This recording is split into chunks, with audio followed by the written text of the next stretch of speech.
And we live. What's good, y'all? It's your boy C-Class, aka the FCC, and we here with my partner, Mr. 300. And today, we got a guest, a young guest to be exact, coming out of Brooklyn, bad style to be exact, young artist, actor. Introduce yourself. Hey, what's good, y'all? Qua Go Crazy, feel me? From Marcy Projects, same piece as Jay-Z. I'm gonna come up, feel me? Yeah. So Qua Go Crazy is your name. Where did you get this name from? Because everybody got distinct names. What does your name mean? It just mean like, feel me? You go crazy, feel me? Anything you do, you gotta go crazy with it, feel me? So give me a definition of an example of going crazy, like just going hard with it, push it to the limit. Yeah. Okay. So now, how old are you, Qua? Speaking of you, how old are you currently right now? I'm 14. So 14 years old in 2021. Wow. How old were you when you first started rapping? I was 13. And what influenced you? Like, what made you say, I want to pick up a mic and spit? What influenced me was I needed a way, feel me, like making money and shit, feel me, for my moms, all of them. So I was like, I'm gonna start rapping, feel me, ask my pops, help me, all that, and then yeah. So who are your inspirations? Because you know you come from a different generation than we come from a golden era. So a lot of your rappers, not in our age bracket, who inspires you? Like who are your artists you listen to give you that, I'm gonna do this too, to give me that juice? Feel me, I would say Polo G, Meek Mill, Drake, and feel me, OG, obviously Jay-Z, feel me, yeah. So let me ask you, what is it like being a 14-year-old artist? Because this business is pretty much a business-based entertainment company, and you're 14, not ready yet for the business side of it. What is it like coming up, and how do you feel being this young in this big game? From this young, like, I don't know, like, you just gotta be ready for it. It don't matter how young you is, how old you is, you just gotta feel me, work and do your thing. So what's your creative process like? Are you an artist that writes raps? Do you freestyle? Like, what is Qua process like? Like, what goes through your mind? Like when I'm like I'll write, or like as soon as I think something, put it down to film. Or if I'm in the studio, freestyle. Okay. Yeah. So if someone just met you and didn't hear your music and asked you like, what kind of music you make? How would you describe it to them? I do hip hop rap. Feel me? I rap, yeah, and I'm trying to like get into singing shit. Oh yeah? Yeah. So speak on that. Like, what's the singing part you want to get into? Let's talk about that. Like I don't want to like sing, but like I want to sing while I'm rapping. Okay, like harmonizing, giving that melody and that kind of flow. All right, so now, with say artists like Polo G, Meek Mill, and all of them, you see how their careers went. As a young artist coming up, you have to watch the game and learn to see that, all right, I can be a Meek Mills, a Polo G, or you can end up like them other dudes who end up getting shot, dead, or locked up. So how do you feel about this industry being based on a lot of it beefing and a lot of it drama versus just straight songs? I don't know, like, I don't really like worry about that stuff. Like I just worry about, feel me coming up and me doing what I gotta do and just stay good over there. So do you roll with a team? Are you a solo artist? Like how does Qua Go Crazy create his music? Is it a bunch of dudes? Like how do you do it when it's time for you to go in? It's me and my homies, my pops, and we all work together. I got my mans and my pops, they'll film my videos sometimes, you feel me? Like they'll help me like think of a song when I need something. Alright, so now back to what you're saying, this era generation of dudes singing, and as you see like what's going on the radio, the K-Flocks and the, you know, the 22Gs and all that stuff going on. How hard is it to be an artist coming up that just want to make your music, but it seems like they only want to play music that niggas want to beef and kill, and you ain't really on that shit? How hard is it? Like, damn, do I make that kind of music, or do I stick to what I'm doing? But every time I turn the radio on, this all they playing. I'm gonna just stick to what I'm doing. You feel me? The same way they came up, I gotta come up in my own way, show them what I could do. If they could do it, I can do it. Right. Yeah. I got a, okay. All right, I'm sorry. I got a question for you. What artists you listen to now? I listen to, like I listen to sometimes K-Flock, you know, I told you Polo G, you know, some of the OGs, Jay-Z, who else? Tupac, stuff like that, yeah. Right, like what type of vibe you get from them? Like, do it help you out when you're in the studio, when you listening to them? Yeah, sometimes like K-Flock and them for the drill stuff, like I'll be like, oh, I could say this, but don't OD with it. Right. Yeah. It's good. So question, now with the writing process, because a lot of people go through this, not in your era, but our era, we went through this of ghostwriting or not ghostwriting, right? So now, remember, this is an industry business. So sometimes people might come to you with a song already written. So it's up to you as an artist to understand your craft and where you want to go with it. So how would you feel if somebody came with you with a song and you know, it's written and it sound hot? Would you take it, or it's like, nah, I'll fix it myself? Or would you take it and let somebody ghostwrite for you? It depends how the song gets. Like, if it's like really, really good, I'll probably be like, you know what, I'll take that. But like, if it's not that good, I'll probably fix it up or tell them, feel me, I got it. All right. And now, in your neighborhood, you said Jay-Z's from there, Memphis Bleak, you had G to K, you had the Codees, you had a bunch of dudes. Is there any pressure to feel like, I'm from this big name projects, I have to blow up fast, or you okay with taking your time to get where you need to go? Yeah, I'm okay with taking my time, because they had to take their time, feel me? Not everybody just go blow up like that, so you gotta take your time, do what you gotta do. Right. All right, so we can't ignore the elephant in the room. All right, so what's going on? We got the Pop Smoke voice. How does that transcend with you in music now that he died and his voice became popular? Does that be a problem? Does it work out? How does that? Nah, I mean, like, for me, like, when I'm as I'm coming up and stuff, I don't want to be known as, oh, like, I sound like Pop Smoke and stuff. Yeah, I understand all that, but like, I don't want to take his shine. He left where he left on this world, and I respect that. But I gotta focus on me and come up with me.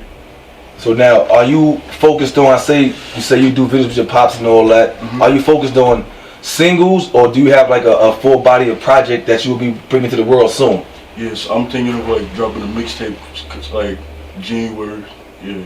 So what's the songs you got out now? If people don't know, tell them list names of songs you got out and everything you're doing now, so you can know to check you out. I just posted a song, like, it was like a month ago, 2 months ago. It's called Since Day One Freestyle.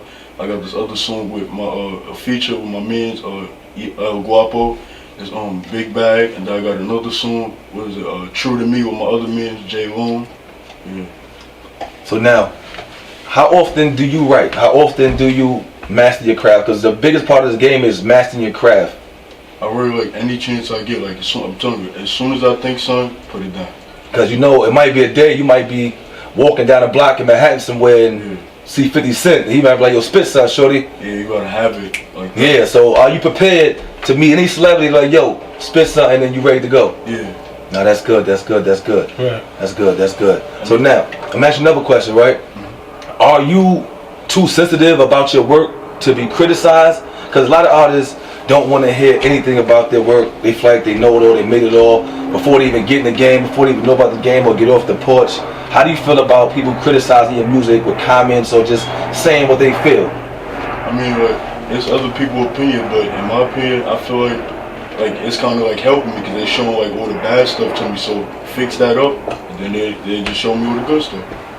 Is there any artists out of Brooklyn that you want to work with that you haven't yet? In Brooklyn, let me see.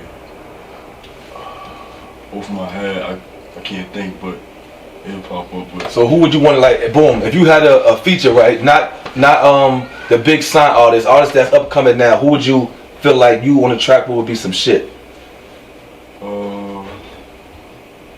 My man's, his name is Cartier J. Okay. I work with him. I hit him up all the time. We talk, stuff like that, but yeah.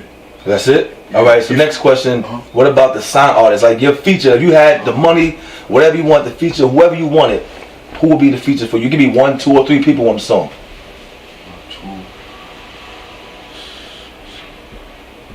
I told you, I'll work with Jay-Z and somebody else from Brooklyn. Let me see. So many artists. I guess. Damn. I can't hear it. I guess. All right, it's all good. A lot of artists in Brooklyn. Yeah, that's thousands of artists. So now, with the upcoming drill culture, do you consider yourself a drill rapper, hip hop rapper, or you do a little bit of both? Because right now, it's like the drill scene is what it is, and I talk to a lot of youth, and all they tell me is like, yo, that's the wave, that's the wave, that's the wave, but, you know, that could be a wave, but it could be another wave. So what's your wave going? Because we always know that every wave goes high, and every wave goes low. Yeah. For right now, I'm into hip hop, but people telling me to get into drill, so like I'm getting into it. I got like a few unreleased tracks. That's good. That's good. It's good to have different varieties of music and different kind of things. So now, back to rapping. Have you ever battled anybody? Cause coming up, we had the freestyle and battle niggas before we came out to rap. How was that for you growing up in Marcy houses? Did you have to battle niggas? Nah, but my pops was trying to get me into the battle rap. Yeah, cause we came up, it wasn't really battle rap. See, it was cypher rap, but it was battles of lyrics. You know what I'm saying? It wasn't like me dissing you. It was just my best raps versus your best raps. You know what I'm saying? Battle rap is more of me versus you personally. But a cypher is where I'm rapping, he rapping, 9 different niggas rapping. You know what I'm saying? And that's what a lot of us made our bones. So do you watch battle rap? Oh yeah. Oh, what? You fuck with battle rap? Oh yeah. Who's your favorite battle rapper? Favorite battle rapper? I'm gonna go wild. What's his name? What's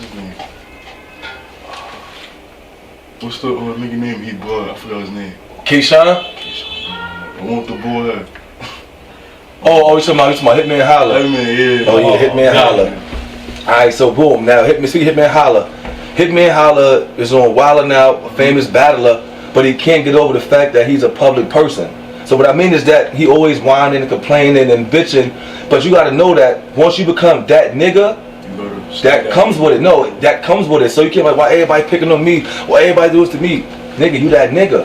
So it comes with the territory. You gotta understand that once even Jay-Z to this day, niggas still gonna diss him. He got $1 billion. They still gonna try to play you no matter what. You always gotta know that you that nigga and just keep stepping on their heads until the end of time. Because it's not gonna stop. So now I'm asking you this. Have you had any rap beefs or rap like squabbles with anybody, and how would you deal with that? Because part of hip hop is, we gonna diss each other, and you know what I'm saying? Are you prepared for that if you wake up one morning and niggas like, yo bro, this nigga on the other side saying he the hottest out of the hood? Got no beef, but it's just, niggas want that, that clout. He coming up, nah, this side hotter.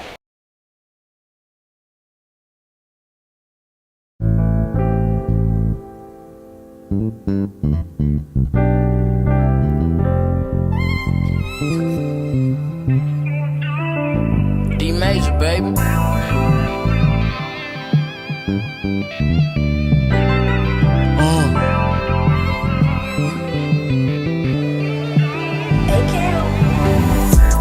I'm not even gonna lie, I'm a real nigga, but real niggas still cry.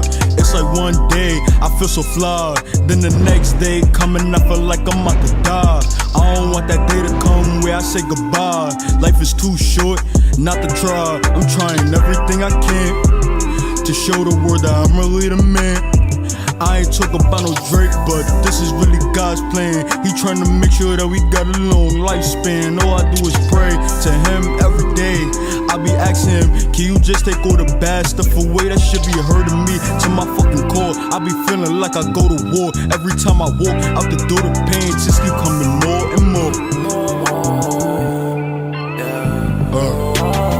All this money coming in, I'ma stay rich. I just bought a phone and I'ma take a little sip. I got mad choppers in this whip. All this ice on my neck is making me sick. I'm